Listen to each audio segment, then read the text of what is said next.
Bapak-bapak, ibu-ibu, saudara-saudara kaum muslimin rahimakumullah.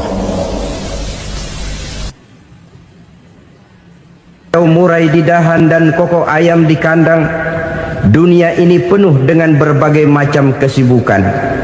Sejak dari petani yang turun ke ladang, pedagang yang berangkat ke pasar, pelajar yang menuju sekolah, sampai kepada pegawai yang berangkat ke kantor, seluruhnya tidak lain untuk mencari sesuatu yang bernama bahagia. Setiap orang menginginkan kebahagiaan, dan tidak seorang pun menginginkan kesengsaraan dalam kehidupan ini. Namun nyatanya tidak setiap orang yang ingin bahagia mengetahui jalan yang harus ditempuhnya untuk sampai kepada kebahagiaan itu. Maka pada kesempatan pertemuan kali ini, saya ingin menyampaikan sebuah hadis dari junjungan kita baginda Nabi besar Muhammad sallallahu alaihi wasallam yang termuat dalam kitab Mukhtarul Ahadits An-Nabawiyah, di mana beliau bersabda, arba'un min sa'adatil mar'i. Ada 4 perkara yang merupakan tanda dari orang bahagia. Saya mau tanya, di antara saudara-saudara yang hadir di sini, apa ada yang kepengen jadi orang sengsara? Seluruhnya tentu ingin mendapatkan kebahagiaan. Maka menurut resep dari Nabi kita, tanda orang bahagia itu 4. Jadi kalau saudara ingin bahagia, harus mempunyai 4 perkara ini. Yang pertama, orang bahagia itu kata Nabi, darun wasi'un. Punya rumah biar bagus asal gede. Enak ngaturnya, daripada sudah punya rumah kecil adanya di pinggir kali, gubuk, kalau hujan bocor, miring lagi, kiamat. Loh, kalau gitu Islam materialis dong. Hadis ini boleh diartikan dengan makna hakiki, arti yang sebenarnya, boleh diartikan dengan makna majazi, arti kiasan. Kalau dia diartikan dengan arti kias, maka yang dimaksud darun wasi'un ay qalbun wasi'un. Rumah yang luas tidak lain daripada hati yang lapang. Karena di situ kunci kebahagiaan yang sebenarnya. Walaupun kita cuma tinggal di petak berukuran 2 kali 3 meter, kalau hati kita luas rasanya rumah itu. Tapi biar rumah kita halamannya saja puluhan ribu hektar, ada kolam renangnya, kamar tidurnya tidak lagi terhitung.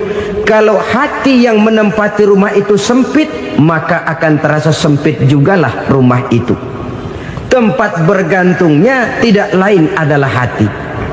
Marilah kita mencoba melihat berbagai pandangan orang tentang bahagia ini. Ada orang menyangka bahwa bahagia itu kalau dia mendapatkan harta yang sebanyak-banyaknya. Siapa yang banyak harta, dialah raja. Apa yang dia mau, seluruhnya bisa dibeli. Keamanannya, dia bisa menyewa petugas. Seluruh fasilitas untuk menyenangkan kehidupannya bisa dibeli. Pendeknya, hartalah segala-galanya dalam kehidupan. Sampai ada pepatah mengatakan, innad darahima fil amakini kulliha taksur rijala mahabatan wa jalala. Sesungguhnya harta, dinar, dirham, uang di mana-mana selalu bikin hebat orang yang memilikinya. Coba lihat, orang yang punya duit sama yang enggak punya duit, jangan gaya hidupnya, gaya jalannya aja lain. Wahia lisanun liman arada fasahatan, wahia silahun liman arada qitala. Uang adalah senjata yang paling ampuh bagi orang yang mau pergi perang, dan lidah yang paling fasih bagi orang yang mau bicara. Kalau bicara dengan lidah macet, cobalah bicara dengan harta, lancar. Sampai ada pepatah demikian, segalanya bisa diatur dengan harta. Maka di kalangan orang yang berpandangan semacam itu, seluruh kegiatan hidupnya hanya terfokus kepada bagaimana mengumpulkan harta yang sebanyak-banyaknya. Tidak peduli halal haram, tidak kenal sore pagi siang dan malam, tidak sempat sujud, jauh dari agama, jauh dari kehidupan yang bersifat ruhaniyah, jauh dari Allah dan sebagainya. Sampai dalam Al-Quran dikelompokkan dalam kelompok yang dinamakan lumazah. Allazi jama'a malahu wa 'addadah yahsabu anna malahu akhladah. Mereka mengumpul-ngumpulkan harta sebanyak-banyaknya dan menyangka bahwa harta yang banyak itu dapat mengekalkan hidupnya, mengekalkan kekayaannya, mengekalkan kebahagiaannya. Saudara hadirin yang berbahagia, kalau pandangan hidup ini benar, artinya kalau harta memang merupakan satu-satunya hal yang dapat membuat orang bahagia, tentu di rumah mewah tidak akan pernah ada tangis derita. Tentu di satu tempat di mana fasilitas hidup serba menunjang tidak ada yang namanya penderitaan. Tapi suka dan duka, sedih dan gembira, senyum dan tawa adalah milik setiap orang, baik dia punya harta maupun dia tidak punya harta. Nyatalah bahwa harta semata-mata bukan merupakan jaminan bahwa orang akan bahagia. Walaupun tanpa harta orang sulit untuk bahagia. Saya mau cerita, ada orang super kaya, namanya Aristotle Onesimus, raja tanker Yunani. Dia punya kapal tanker saja konon sampai 11 banyaknya. Punya perusahaan penerbangan yang disebut Olympic Airlines.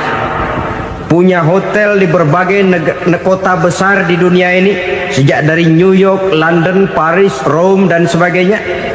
Bahkan punya pulau yang dia namakan Pulau Scorpio. Ini kan namanya sudah kaya nggak tanggung-tanggung, punya pulau. Nah, dia punya 2 orang anak, yang satu laki-laki namanya Alexander, yang satu perempuan namanya Maria Onesimus. Seluruh harapannya tertumpah kepada anak lakinya Alexander ini, yang akan meneruskan usahanya, meneruskan kekayaannya, meneruskan dinastinya. Apa yang terjadi? Ternyata anak yang dia harapkan yang bernama Alexander ini mati muda dalam kecelakaan pada waktu dia olahraga. Apa olahraganya? Namanya olahraga anak orang kaya, golongan jet set. Olahraganya olahraga pesawat terbang. Jatuh, ya nggak kapungut, habis mati. Tinggal satu anak perempuannya, Maria Onesimus. Tapi anak perempuan ini juga malah urakan. Terakhir dia pacaran, bahkan kemudian kawin sama orang Rusia. Rupanya Aristotle Onesimus ini broken. Kekayaannya yang berlimpah ruah, perusahaannya yang begitu banyak, siapa yang akan meneruskan? Siapa yang akan menggantikan? Sampai kemudian dia mengurung diri di Pulau Scorpio dan mati di sana secara mengenaskan. Seorang multi jutawan, seorang yang super kaya, mati menyendiri di pulau sepi. Ibarat kata pepatah, anak ayam mati di lumbung. Bukan kekurangan makanan, keurugan makanan. Begitu kehidupan Aristotle Onesimus. Dan banyak orang-orang yang sudah demikian kaya sampai dibingungkan oleh kekayaannya sendiri. Telusurilah kehidupan David Rockefeller misalnya, Henry Ford misalnya, Adnan Khashoggi misalnya. Multi jutawan yang kadang-kadang dibuat keder oleh kekayaannya sendiri. Pantas ketika Imam Ali ditawarkan orang, "Ya Ali, kalau kepadamu disuruh pilih ilmu atau harta, kau pilih mana?" Ya jelas pilih ilmu dong. Kenapa? Pertama, ilmu kalau kita berikan kepada orang lain tambah. Tapi harta kalau kita berikan kepada orang lain kurang. Saudara punya uang 10.000, dibagi orang 5.000, jelas uang saudara berkurang. Tapi saudara punya ilmu, diberikan kepada orang lain bisa, saudara pun makin mantap. Tidak lantas jadi bodoh karena ngajarin orang. Saudara bisa Fatihah lalu mengajarkan orang Fatihah, orang bisa, saudara pun makin hafal. Tidak lantas setelah diajarin orang ilmunya hilang. Begitu datang dia minta orang, tolong ajarin saya Fatihah, udah habis, nggak ada.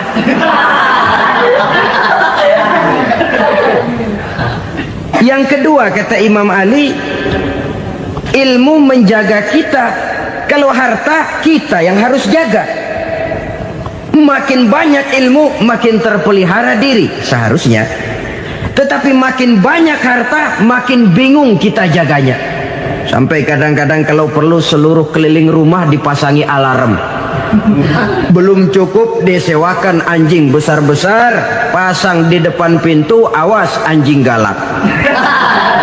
Masih belum cukup juga, cari centeng tukang-tukang kepruk jaga rumah. Masih terasa belum aman, padahal rumahnya dikelilingi tembok besar. Di balik tembok ada pintu-pintunya tebal. Di balik pintu itu terbuka masuk kamar, kamar pun ada pintunya, pintunya pun kuat. Masuk ke dalam kamar ada lemari, lemarinya pun pintunya kuat, dikunci, kuncinya pun kuat. Tapi tahap seluruhnya yang timbul cuma sekedar was-was saja. Kesimpulannya sekali lagi, tanpa harta orang memang sulit untuk bahagia. Tapi harta semata-mata tidak merupakan jaminan orang akan bahagia. Dengan hati yang luas, itu modal utama untuk mencapai kebahagiaan hidup.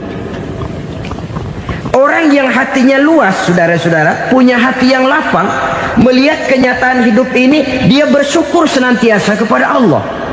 Lantas tidak timbul hasud dan iri hatinya. Oleh karena itu, jiwanya selalu lapang. Kalau tidak, cupik hati namanya.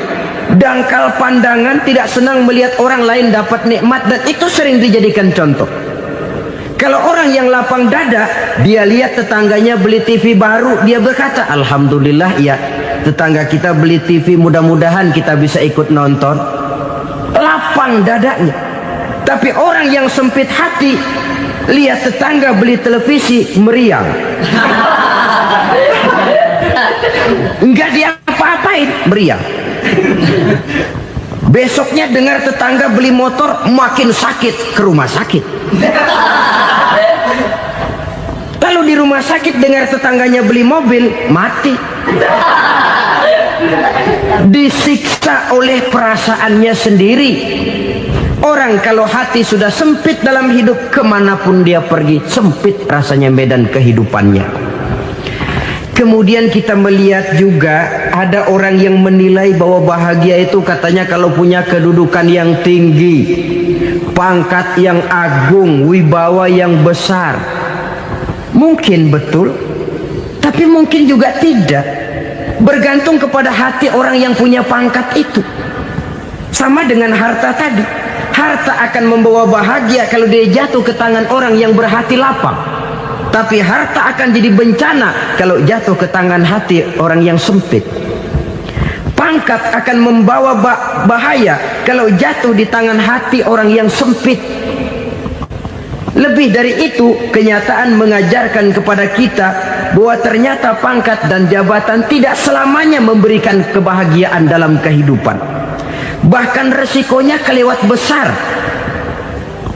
Beberapa bukti kita bisa ambil dari para pemimpin dunia yang menjadi korban lantaran pangkat dan jabatan yang disandangnya. Saudara ingat Presiden Abraham Lincoln dan John Kennedy dari Amerika? Dibunuh orang. Park Chung-hee dari Korea Selatan, Ziaur Rahman dari Bangladesh, Anwar Sadat dari Mesir, terakhir Indira Gandhi dari India, menjadi korban dari pangkat dan jabatan yang disandangnya dari orang-orang yang tidak senang dia memegang jabatan itu. Dia akan mudah mengundang bencana. Sehingga pantas kalau seorang presiden terkemuka Amerika, Harry Truman namanya, dia mengatakan, jabatan presiden itu, kata dia, seperti orang nunggang macan, naik macan. Harus kita taiki, kalau enggak dia bakal nerekam kita, ngeri katanya. Adapun orang yang hatinya lapang, kalau dia menerima pangkat dan jabatan, dianggapnya itu satu kesempatan untuk berbuat baik. Tapi orang yang berhati sempit, menerima pangkat dan jabatan, bukan kadang-kadang menerima, malah berusaha setengah mati mencapai dengan segala cara. Kalau perlu jilat atas, jilat atas. Jadi golongan sumuhun dawu. Jadi kelompok kulon nuwun, yes sir, yang kerjanya cuma oke bos. Kalau perlu jilat atas, jilat atas. Kalau perlu injak yang bawah, injak yang bawah. Perlu sikut kiri kanan, sikut kiri kanan. Yang penting pangkat dapat, jabatan dapat. Orang yang semacam ini, kalau sudah mempunyai pangkat dan jabatan, biasanya dia tidak menganggap itu sebagai amanah, tidak menganggap sebagai kesempatan berbuat baik, tapi malah kesempatan untuk memperturutkan hawa nafsunya yang dilatar belakangi oleh kesempitan hatinya tadi. Apalagi kalau orang memperoleh pangkat karena banyak mengeluarkan uang. Seakan-akan pangkat dan jabatan itu sekarang macam proyek, pakai tender.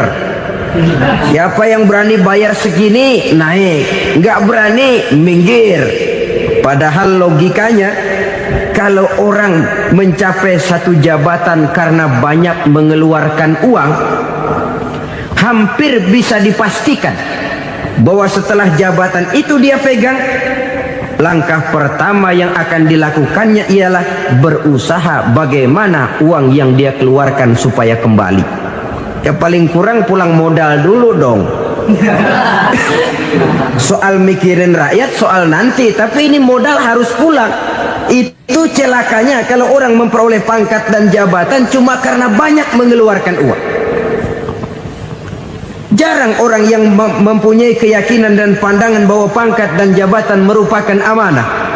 Jadi sekali lagi, pangkat dan jabatan mungkin saja membawa kebahagiaan kalau jatuh ke tangan orang yang berhati lapang. Tapi bisa jadi bencana kalau dia jatuh ke tangan orang yang mempunyai hati yang sempit. Dan lagi-lagi stresnya hati yang lapang. Lalu sebagian orang, saudara, ada yang berpandangan katanya bahagia itu kalau jadi orang terkenal, mempunyai popularitas, menjadi idola di kalangan remaja, di kalangan orang tua, di segala lapisan masyarakat. Padahal makin populer orang, makin terikat dia. Ya kalau macam kita ini kan nggak punya nama, nggak populer, tengah malam buta mau nongkrong di warung Tegal aman. Tapi pangkat, jabatan, kedudukan, popularitas menyebabkan kita diikat dengan berbagai macam peraturan. Cuma mandi sama ke WC saja yang nggak dikawal.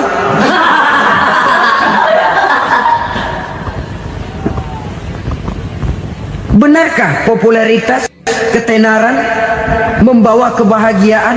Mungkin, ya, tapi mungkin juga tidak. Kenapa? Banyak orang-orang populer yang mengakhiri hidupnya secara tragis. Kita ambil beberapa nama. Di Amerika tahun 60-an ada bintang seksi paling terkenal yang dijuluki seks bom. Bom seks. Sampai sekarang jadi legenda, namanya Marilyn Monroe. Singkatan dobelnya itu inisialnya MM, Marilyn Monroe. Terkenal, top, sampai dia mati tahun 62, namanya sekarang masih saja dibicarakan orang. Kenapa dia bunuh diri? Tidak punya hartakah dia? Banyak. Kurang populerkah dia? Seluruh dunia mengenalnya. Sejak rakyat kecil sampai pejabat tinggi dia punya hubungan. Kenapa? Jenuh. Dia terlahir dalam keadaan yatim. Setelah itu tidak lama dia berangkat remaja, ibunya meninggal. pindah dari wanita asuh ke wanita asuh sampai 12 orang ibu angkatnya. Dan kekecewaan yang paling parah, setiap laki-laki yang dekat dengannya hanya seperti kapal berlabuh, datang dan pergi silih berganti. Padahal dia merindukan seseorang yang bisa melindungi hidupnya. Dia rindukan itu dan dia tidak pernah menemukan. Itu yang akhirnya menyebabkan dia minum pil tidur kelewat dosis, minum obat tidur kebanyakan, ya tidur terus sampai sekarang.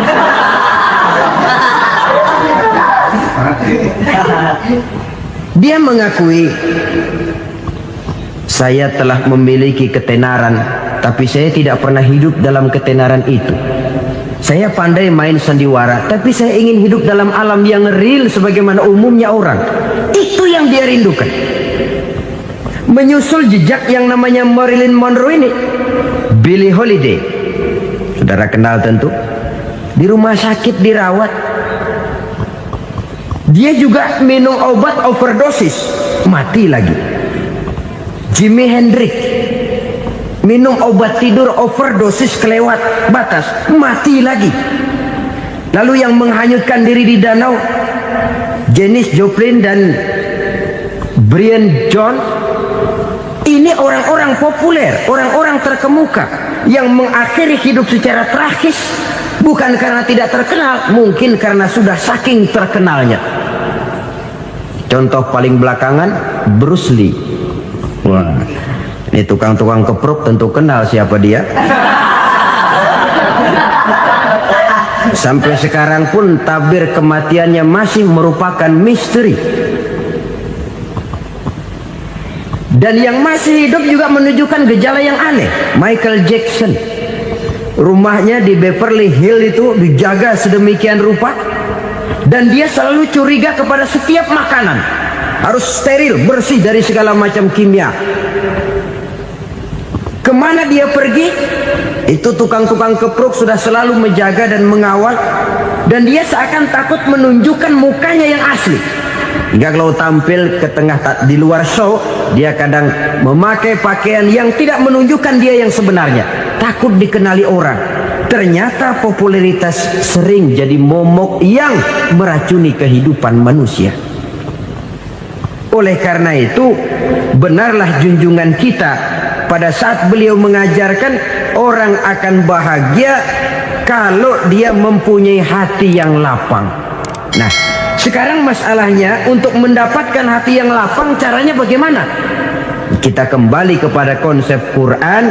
Allah mengajarkan, ala inna bidzikrillahi tatmainnul qulub.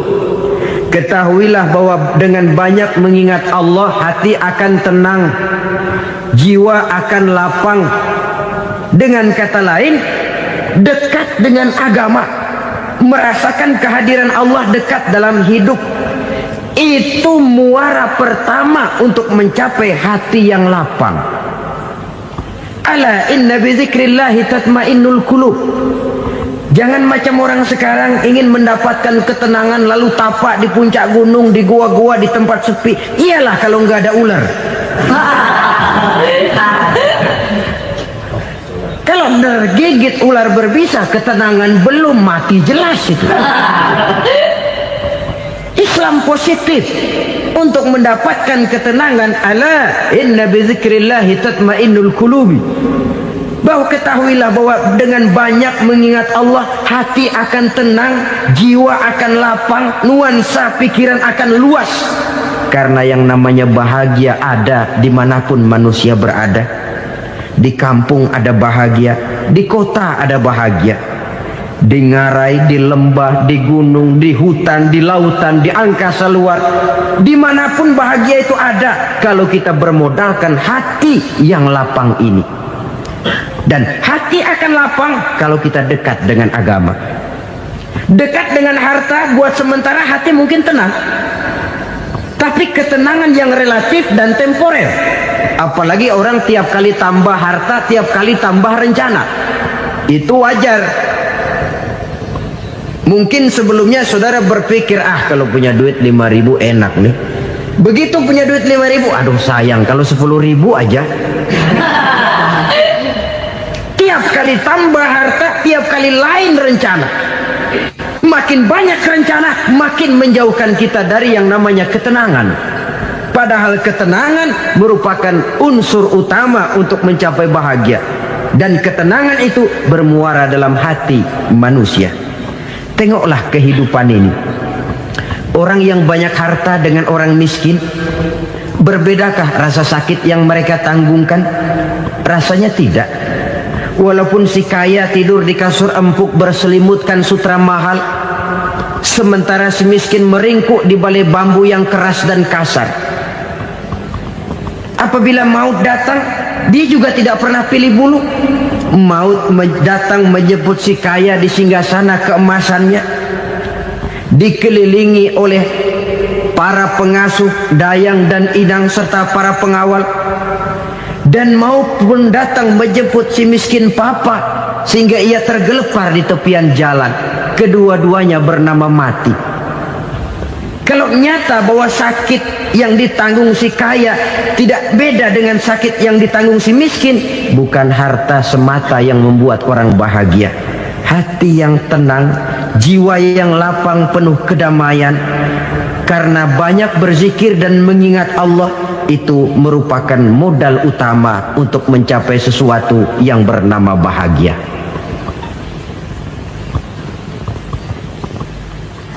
Saudara hadirin yang saya hormati, inilah yang pertama dari 4 ciri yang digambarkan oleh Nabi tentang tanda-tanda orang bahagia. Dan harus berangkat dari yang pertama ini, hati yang lapang. Ini yang harus kita miliki lebih dahulu. Baru nanti akan menyusul kepada poin yang ketiga, kedua, dan selanjutnya. Sebab kalau hati sudah terisi dengan jiwa yang lapang, seluruh persoalan insya Allah akan bisa kita atasi dengan sebagaimana mestinya. Yang kedua sekarang, tanda orang bahagia menurut baginda Nabi, markabun syariah. Orang bahagia itu, kata beliau, punya kendaraan biar cepat asal lancar. Artinya kemana dia mau pergi mudah. Apa maksud hadis ini? Kalau kita kaji lebih dalam, kendaraan itu kan alat transportasi. Transportasi tidak lain adalah usaha memudahkan komunikasi. Pindah dari situ kepada teori bahwa manusia adalah zon political, makhluk bermasyarakat yang tidak bisa memenuhi kebutuhan hidupnya secara sendirian. Kita memerlukan keberadaan orang lain dalam kehidupan ini. Untuk memakai baju saja kita sudah perlukan petani yang tanam kapas, pabrik yang memintal kapas jadi benang, pabrik yang menenun benang jadi kain, sampai kepada mesin jahit, sampai kepada tukang jahit. Itu cuma untuk memakai pakaian saja. Tidak seorang pun di antara kita yang sanggup memenuhi kebutuhan hidupnya secara sendiri. Kita perlu orang lain. Maka kebebasan dalam arti mutlak, kebebasan tanpa batas, itu tidak mungkin ada dalam kehidupan. Karena kita mengadakan yang disebut interaksi sosial. Setiap kegiatan kita tentu melibatkan orang lain. Menurut kita barangkali kita bebas jalan di jalan raya semaunya, tapi orang lain berkendaraan pun merasa bahwa ini ada juga jalan haknya, dan begitu selanjutnya. Oleh karena itu, maksud dari kendaraan yang cepat ini adalah khulata'uhu ma'as solihin. Lingkungan pergaulannya terdiri dari orang-orang soleh. Pergaulannya luas. Kemana dia pergi ada temannya. Kesulitannya ada tempat dia cerita. Dan kesulitan kalau sudah diceritakan kepada orang lain, taruh kata orang itu tidak bisa menolong, namun menceritakannya kepada orang yang kita percayai, kan paling kurang sudah mengurangi beban jiwa, mengurangi tanggungan batin, merasa masih ada tempat kita cerita. Maka lebih baik orang awam yang mau bergaul ketimbang orang setengah alim tapi ngunci pintu. Sebab nantinya akan timbul sikap picik, cupik pandangan, dan tidak luas menghadapi kenyataan dalam kehidupan ini. Namun yang harus kita garis bawahi, pergaulan memang mesti luas. Namun jangan sekali-kali lupa bahwa pergaulan sangat besar pengaruhnya dalam ikut membentuk kepribadian manusia. Sehari-hari bisa kita bilang, kalau kita dekat sama tukang minyak wangi, sekalipun nggak dibagi minyaknya, baunya tentu dapat. Betul? Tapi dekat sama tukang elas, walaupun nggak kena apinya, asapnya mesti kena. Kalau Syauqi mengatakan lebih jelas lagi, man asyaral asyrafa asa musyarrafan wa muasyiral anzali ghairu musyarrafin. Awalam taral jildal hakira muqabbalan bisagri lamma sara jildal mushaf. Siapa yang bergaul dengan orang mulia, dia bakal ikut menjadi mulia. Tapi siapa yang berteman dengan orang hina, dia tidak bakal ikut menjadi mulia. Tidakkah kau lihat, kata Syauqi, kulit kambing yang hina pun dicium orang ketika menjadi kantong Quran. Kulit kambing hina, kalau dia sendirian gak ada yang mau cium. Tapi begitu dia bergaul dengan Quran, menjadi kantong Quran, dipakein minyak wangi, ditaruh di tempat yang tinggi, mau diambil dicium dulu, dibawa dengan penuh hormat dan hati-hati. Kulit kambing yang hina lantaran berteman dengan Quran, numpang mujur. Tapi coba lihat kalau kulit kambing berteman dengan kayu, jadi beduk, habis. Zohor dikemplang, asar dipukul. Itu pun sedikit saja, cuma salah milih teman. Yang temannya Quran dihormati orang, yang temannya kayu lantaran jadi beduk, gelap-gelap subuh orang udah kemplangi.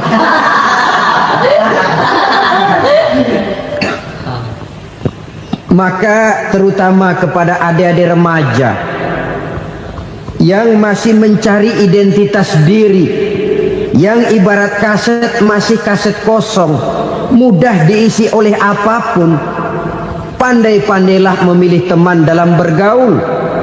Karena banyak orang yang tadinya baik-baik, ketika terseret dalam pergaulan dengan orang yang tidak baik, kebaikannya menjadi lentur dan luntur.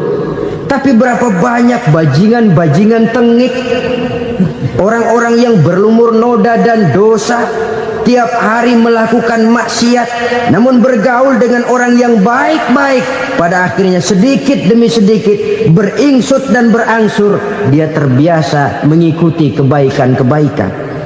Saya tekankan ini kepada remaja karena mereka masih mencari identitas diri. Apa yang mereka lihat mereka mau, apa yang mereka dengar mereka ingin tahu. Coba lihat kehidupan remaja. Pulang nonton film Rambo, pengen jadi Rambo, gagah, maunya belekai melulu. Pulang nonton film Superman, pengen bisa terbang. Pulang nonton India, nyanyi melulu. Wajar, mereka masih mencari identitas diri. Saya ini sebenarnya siapa? Lingkungan, pergaulan akan membentuk itu. Karena itu pandai-pandailah bergaul, karena ia sangat besar pengaruhnya dalam ikut membentuk kepribadian manusia. Apalagi sifat yang jelek lebih cepat menularnya ketimbang sifat yang baik. Sifat yang baik, watak yang soleh itu lambat sekali untuk menular. Tapi yang tidak baik, kan prosesnya mah kalau remaja biasanya mula-mula dengar. Karena dengar lalu pengen tahu. Karena pengen tahu lalu ngeliatin. Begitu ngeliatin kan pengen nyobain. Setelah nyobain ketagihan. Nah, ini prosesnya. Yang namanya ganja, morfin, narkotik, awalnya kan begitu. Mula-mula denger, katanya kalau sudah fly to the sky, sudah melayang ke langit, katanya disitulah puncak kebahagiaan. Mulanya cuma denger. Karena denger pengen tahu. Karena pengen tahu lalu ngeliat, kumpul sama orang yang suka ngeganja. Setelah ngeliat, nah pengen ngerasain. Begitu ngerasain, enak juga, ketagihan. Kalau sudah ketagihan jadi penyakit kronis, bisa merembet kepada yang lain. Iya, kalau orang tuanya mampu untuk beli morfin, beli ganja. Kalau tidak kan pikirannya ngayap, jemuran siapa ya gue sabet. timbullah perbuatan-perbuatan negatif yang bermula dari salah pergaulan. Apalagi buat adik-adik remaja yang tinggal di kota-kota besar, yang pengaruh budaya, pengaruh kesenian, pengaruh struktur kehidupan yang nampak makin individualistis, di mana persaingan tajam, tensi ekonomi tinggi, orang mudah mengalami stres. Pandai-pandailah dalam bergaul, sekali lagi, karena ia sangat besar pengaruhnya dalam ikut membentuk kepribadian manusia. Orang bahagia punya kendaraan yang cepat, artinya punya pergaulan yang luas, dan lingkungan pergaulannya terdiri dari orang-orang yang soleh. Kemana dia pergi ada teman, kesulitannya ada tempat dia cerita. Tapi kalau sudah menyendiri, hidup sendiri, kesulitan dipikiri sendiri, bisa mati belum waktunya. Tidak ada tempat berbagi rasa, tidak ada tempat bercerita, tidak ada tempat mengurangi beban dalam kehidupan. Pantas betul kalau Islam sangat menggalakkan dan menganjurkan orang kalau sudah sampai waktunya itu untuk melangsungkan nikah. Kata Nabi, ya ma'syaras syabab man istata'a minkumul ba'at falyatazawwaj. Hai para pemuda, kalau sudah mampu memberi nafkah, kawinlah, nikahlah kamu. Kenapa? Sudah ada teman hidup, tempat berbagi rasa. Kesulitan kalau ada tempat cerita akan lebih ringan ketimbang kita telan sendiri, walaupun bobot kesulitannya sama beratnya. Saudara-saudara kaum muslimin rahimakumullah, inilah ciri yang kedua, punya kendaraan biar cepat asal lancar. Kemana kita mau pergi gampang. Dengan kata lain, setelah hati yang luas, pergaulan yang luas. Dua. Yang ketiga sekarang, tanda orang bahagia itu menurut Nabi, misbahun mudhi'un, punya lampu yang terang. Oh, itu enggak problem. Sekarang sudah zamannya listrik masuk desa, Pak. Lampu sudah terang semua. Betul, kalau itu yang dimaksud. Tapi tidak cuma itu. Karena lampu yang dimaksud di sini, lampu yang akan menerangi seluruh perjalanan hidup. Dan perjalanan hidup itu sudah dimulai sejak kita terlahir ke alam ini sampai masuk ke alam barzah, kumpul di padang mahsyar sampai ke akhirat. Lampu yang menerangi itu yang diperlukan. Kalau lampu, katakanlah yang paling top sekarang kan lampu jenis Mercury. Taruhlah itu di rumah kita, dia cuma menerangi rumah kita, menerangi hati pun tidak sanggup. Bila kita masuk ke alam barzah, alam kubur, sanggupkah si Mercury yang begitu terang menerangi alam barzah kita? Tidak sanggup lagi. Sanggupkah lampu yang ratusan watt, bahkan puluhan ribu watt menerangi kehidupan di padang mahsyar? Tidak akan sanggup lagi. Kalau demikian, yang dimaksud lampu yang terang di sini apa? Tidak lain amal soleh, kebajikan yang kita lakukan dalam hidup. Itu yang akan jadi lampu penerang. Di dunia nama kita akan terang. Jasad kita boleh hancur terkubur tanah, tapi nama kita akan dikenang orang. Begitulah kalau orang meninggalkan kebajikan dalam hidup seperti sekarang.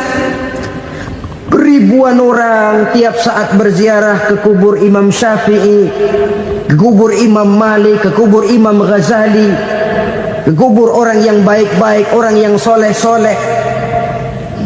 Kebajikannya yang ditinggalkan, yang mengukir namanya dengan tinta emas. Sehingga saudara sudah terbaring di alam kubur, orang lewat, Allah ini kuburannya Fulan bin Fulan, dulu ini kebaikannya Masya Allah, saya ikut merasakan. Mari kita mampir sebentar, kita Fatihah. Mohon disampaikan Allah pahalanya kepada almarhum. Al-Fatihah. Itu kalau orang baik-baik. Lalu saudara tanya, Pak, orang mati dikirimin Fatihah apa nyampe pahalanya? Saya jawab, kalau saudara nggak percaya, mati dulu dah. Nanti saya Fatihain, tungguin di sana. Umpama nggak sampai, balik lagi kemari. Sekarang ini kan maunya otak-otakan saja. Kalau nggak masuk otak, nggak percaya. Padahal alam gaib itu nggak bisa diotak-otakin. Sama saja dengan saudara pernah dengar cerita kapal tanpa emas tenggelam kan? Pernah nggak? Di mana? Di Laut Masalembo. Begitu ketampung Mas tenggelam, ratusan penumpang itu terjun ke laut, dipermainkan gelombang, berjuang menghadapi maut itu. Orang lagi timbul tenggelam di lautan, dihantam ombak, kita tengokin pakai helikopter. Pak, lagi timbul tenggelam ya? Iya, tolongin. Jangan khawatir Pak, nih saya kirim intan Pak, harganya 10 juta. Kira-kira orang yang timbul tenggelam di laut seneng nggak? Kan mahal toh intan 10 juta. Kenapa dia nggak senang? Karena intan 10 juta dalam kondisi seperti itu tidak sanggup menyelamatkan dia. Dia akan girang kalau dikirimin ban mobil bekas, dikirimin papan terentang atau bambu. Intan yang 10 juta dia nggak girang, ban mobil bekas yang 1000 perak tuh pegang, itu yang dia girang betul. Inilah sebabnya Nabi berkata, mal mayyitu fi qabrihi illa kal ghariqil mutaghawwis. Orang yang meninggal di alam kuburnya seperti orang timbul tenggelam di lautan. Yantaziru da'watan min ahli, menunggu doa dari keluarganya yang masih hidup. Duh, bapak saya sudah meninggal, saya sayang benar sama dia. Kirimin kulkas ke kuburannya Itu sama saja dengan tadi orang tenggelam di lautan dikirimi intan yang harganya 10 juta, tidak sampai. Begitulah kalau kebajikan yang kita tinggalkan dalam hidup, sudah mati pun kubur kita masih diziarahi orang. Tapi kalau jahat yang kita tinggalkan, boro-boro lah orang mau doa lewat dekat kuburan kita juga serem. Tuh bajingan dulu mati dipendem di situ tuh. Jangan lewat situ, ntar kesurupan, jangan. Lewat saja orang ngeri. Konon lagi membacakan Fatihah dan mengirimkan doa. Hidup pada hakikatnya adalah kesempatan untuk berbuat baik. Maka sekali kesempatan itu diberikan, manfaatkan dengan sebaiknya. Sebab kesempatan kedua tidak akan pernah ada. Kesempatan berbuat baik di sini, di akhirat sudah pembalasan namanya. Sekali kesempatan itu dicabut, dia tidak akan pernah dikembalikan lagi. Kata Iqbal, hidup tidak mundur ke belakang, Bung. Berhenti diinjak orang, mundur hancur. Tidak ada kata mundur dalam hidup ini. Berhenti diinjak orang, mundur kecebur. Tidak ada kata lain, harus maju dalam kehidupan dalam artian yang positif. Hidup adalah kesempatan untuk mengumpulkan kebajikan yang sebanyak-banyaknya. Di situ nilai daripada manusia. Sekarang ini memang nggak kelihatan kok, orang yang banyak pahala sama yang banyak dosa nggak kelihatan kok. Barangkali kalau habis bikin dosa palanya pada benjol, mungkin orang takut sama dosa. Tapi sekarang sama saja, orang yang banyak dosa dengan yang nggak banyak dosa jalan bareng dari belakang, sama, nggak kelihatan beda. Tapi ada waktunya di mana pahala memegang peranan, di mana dosa diperlihatkan. Sama saja kalau kita bawa mobil siang, lampu kan nggak begitu berfungsi. Apa lalu bilang, alah ini lampu berat-beratin, copot-copotin aja dah. Tidak perlu begitu. Kenapa? Pada suatu saat malam senja akan datang. Bila matahari terbenam, senja pun datang, gelap mulai merayap, disitulah baru terasa perlunya lampu. Pahala begitu. Sekarang orang yang nggak ada pahalanya nggak kelihatan dalam kehidupan. Tapi pada suatu saat senja kehidupan akan datang. Ajal merenggut nyawa, malam merayap, dan hidup mulai diliputi kegelapan di alam barzakh. Dikala itu kalau nggak punya lampu, alangkah malangnya kita. Sebab amal yang baik, kata Nabi, di alam barzakh itu akan diciptakan menjadi perempuan yang cantik menemani kita. Amal yang jahat akan menjadi orang yang paling jelek nemenin kita. Sudah di tempat gelap yang nemenin jelek.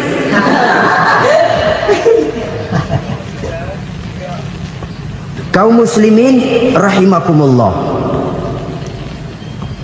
Kalau demikian masalahnya, tergantunglah kita pandai memanfaatkan waktu. Al-waktu kasayf, waktu itu cepat sekali. Yang namanya waktu itu tahu-tahu udah tahun 87. Tahu-tahu udah begitu. Tahu-tahu yang kemarin anak-anak sekarang udah pada punya anak.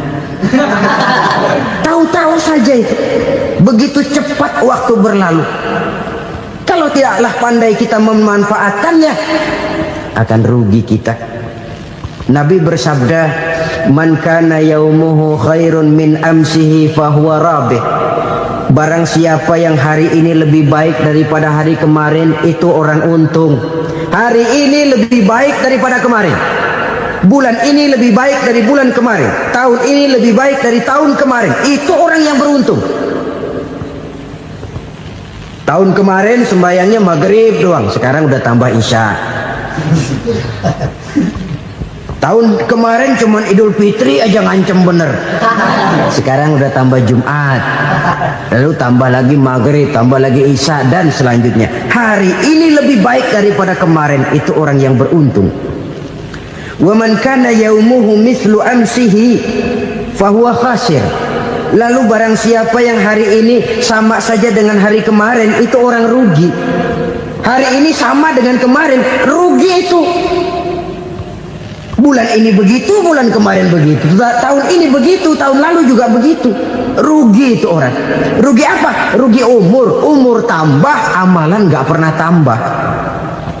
Dan saya pikir lebih merupakan azab ketimbang nikmat kalau orang dikasih panjang umur cuma untuk numpuk dosa. Mending mana? Panjang umur banyak dosa sama pendek umur dikit dosa. Mending mana? Mending mana? Ya, paling mending tentu panjang umur banyak pahala. Tapi kalau tidak, sekali lagi, lebih merupakan azab ketimbang nikmat kalau orang diberikan panjang umur tapi cuma untuk sekedar menumpuk dosa. Kehilangan kesadaran bahwa dunia bukan terminal akhir dari satu perjalanan. Dia cuma halte di mana kita berhenti sebentar untuk menuju kepada terminal yang hakiki. Saudara-saudara kaum muslimin rahimakumullah, inilah lampu yang akan menerangi kehidupan, amal yang kita lakukan di dalam kehidupan. Jadi yang dimaksud dengan lampu yang terang, kebajikan yang kita kerjakan dalam hidup. Nah, setiap orang di awal tadi saya bilang ingin bahagia. Bahagia itu kan hakikatnya kumpulan senang dan selamat. Senang, selamat. Apa bedanya? Senang tapi tidak selamat, nggak bahagia. Selamat tapi nggak senang, nggak bahagia orang. Contoh, kalau orang korupsi, duitnya banyak, senang dia, tapi keselamatannya. Ada tentara baris di samping rumahnya udah bingung, padahal tentara latihan. Tentara cuma latihan, dia bingung. Senang, tapi karena keselamatannya tidak terjamin, dia tidak bahagia. Sebaliknya pegawai negeri jujur benar, cuma segaji-gajinya, selamat nggak korupsi tapi melarat, ya nggak bahagia juga, kurang senang. Kesenangan dan keselamatan untuk dunia saja, ya sekali lagi, kalau cuma sekedar untuk dunia saja bisa dibeli pakai uang, bisa dibeli pakai uang. Saudara ingin selamat bisa dibeli pakai uang, saudara ingin senang bisa dibeli dengan uang. Tapi setelah mati masuk ke alam barzah, habis kekuasaan uang. Nggak bisa lagi beli keselamatan pakai uang, tidak mungkin lagi membeli kesenangan dengan uang. Di situ pahala yang megang peranan.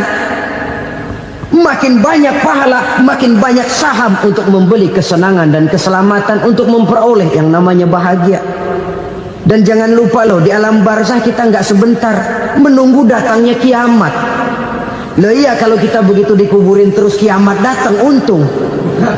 Tapi kalau masih harus 1000, 2000, puluhan ribu tahun yang akan datang, dalam satu penantian yang begitu lama, tanpa saham untuk memperoleh kebahagiaan, satu kemalangan yang tidak ada pernah putus-putusnya.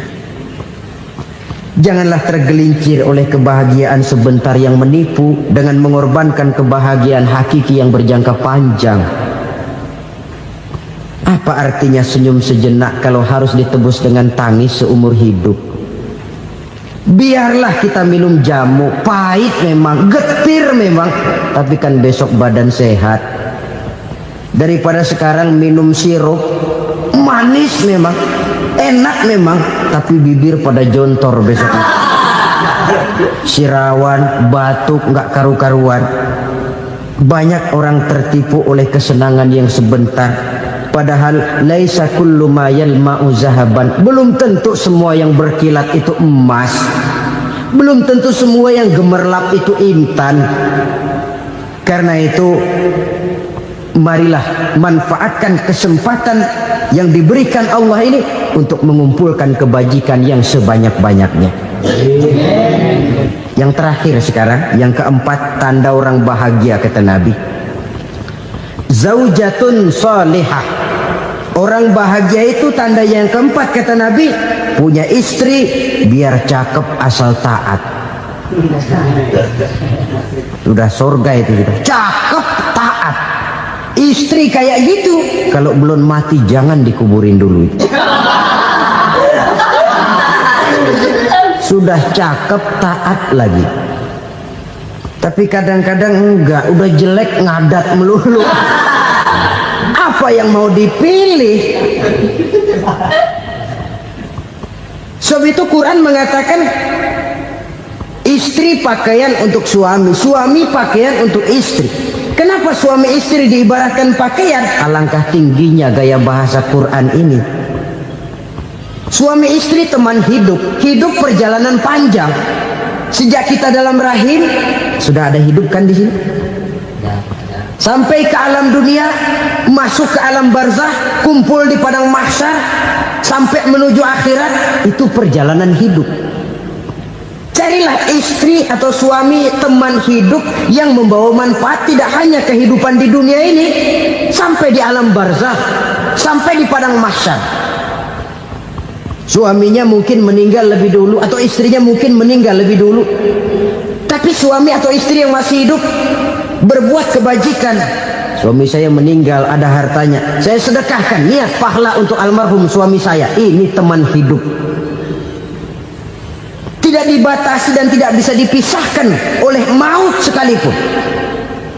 Zohirnya mungkin pisah, badannya mungkin pisah, tapi hatinya, jiwanya, kebersamaannya dalam menghadapi kehidupan. Karena itu, saudara-saudara, bahasa Quran indah. Suami istri diibaratkan seperti pakaian. Apa fungsi pakaian? Pertama, pakaian jadi kebanggaan. Artinya, suami harus menjadi kebanggaan istri, istri harus jadi kebanggaan suami. Yang kedua, pakaian itu kan fungsinya menutup aurat. Artinya, sesama suami istri harus saling menjaga kekurangan masing-masing. Jangan malah sesama suami istri saling membongkar rahasia dan aibnya sendiri-sendiri. Istrinya diceritain jeleknya di mana-mana, atau suaminya dibongkar rahasianya di pasar umum. Itu sudah tidak lagi berfungsi sebagai pakaian. Kenapa semua ini diperlukan? Karena kita menyadari bangsa yang baik terdiri dari masyarakat yang baik. Masyarakat yang baik merupakan susunan dari warga yang baik. Warga yang baik adalah terdiri dari rumah tangga yang baik. Dan rumah tangga yang baik merupakan susunan dari pribadi yang baik. Dari situ langkah dimulai. Membangun satu bangsa yang baik diawali dengan membangun rumah tangga yang baik, dengan menciptakan pribadi-pribadi yang baik. Sehingga dari sini diharapkan berkembanglah nilai-nilai kebaikan. Orang akan bahagia mempunyai istri yang soleh. Kenapa? Tidak ada seorang suami bisa sukses jadi apapun dia, apapun profesinya, dokterkah, kiaikah, mubalikah, petanikah, pengusahakah, pejabat tinggikah. Tidak ada seorang suami yang bisa sukses tanpa peran serta istrinya. Walaupun memang peranan itu tidak begitu kelihatan, tapi sangat menentukan.